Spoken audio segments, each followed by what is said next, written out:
Hello लोगोफोर, आं दिनै नोंथांमोननि गेजेराव आइजो एबा सिख्लाफोरखौनो होन जोंनि बर' हारिनि आइजोफोरनि गेजेरावहाय आं फंसे खोथा बुंनो गोसो जाबाय। रायजोफोर गाज्रि मोननो नाङा दै। मोनसे खोथाया दा गुबुन हारिजों आसि थुजानाय बायदि जागासिनो दं। जोङो मिथिबायना, जोङो जे आजिखालि गोबां गोदान गोदान डिजाइनजों दाजानाय मेचिनजों दाजानाय दख'नाफोर आरो गुबुननिफ्राय बारहोबोनानै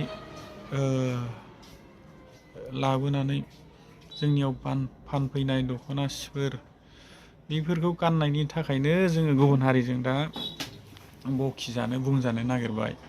रायजोफोर मिथिबायना, गोसोआव ला। मैया नोंथांमोनहा ससियेल मिडियायाव नुदोंना नुवाखै? गोबां भाइरेल जागासिनो दं। नैबे जोंनि साखाथि फाखाथि थानाय गुबुन हारिफ्रा माने जोंनि बर' हारिखौ सि दानो रोङा, दानानै गाननो रोङा, मेचिननिखौसो गानो एबा जों फानाब्लानो बिथांमोना दाबायदियावहाय दख'नायानो गोमालांगोन मागोन अनेक खोथाजों बखिदों एबा बुंदों आरोखि, मिथिबायना जोंनि बर' हारिखौ। बेनि थाखायनो सांग्रां जा रायजोफोर, जोंबो खम नङा।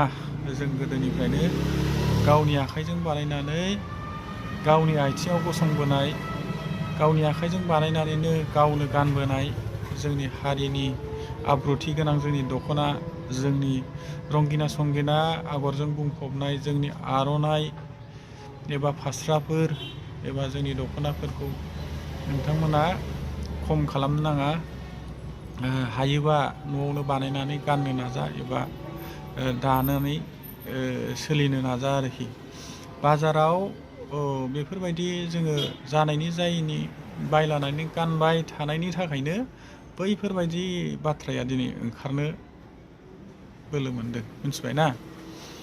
दा बावैसोनो अनेक खोथा ओंखारबावगोन। बिनि थाखायनो जोङो हायोब्ला बबेबा एंगोलजों एबा बबेबा साइडजोंहाय जोङो बैफोरबायदि मेचिनजों दानाय दख'नाफोरखौ जोङो गोजानाव दोननो हायोब्ला एबा जोङो बन्द' खालामनो हायोब्ला जोबोद मोजां जागोन आरोखि ना। हायोबा गाव दानाय एबा गाव दानो हायाब्लाबो आजिखालिथ' गोबाङा माने गोबां बेस्थ'नि थाखाय दानानैबो गाननो हाया। बिनि थाखाय जोङो गुबुन जोंनि बर' मानसियानो दानाय दख'नाफोर सिफोरखौ बायनानै लानो एबा गाननो सोलोंनाया जोंनि थाखाय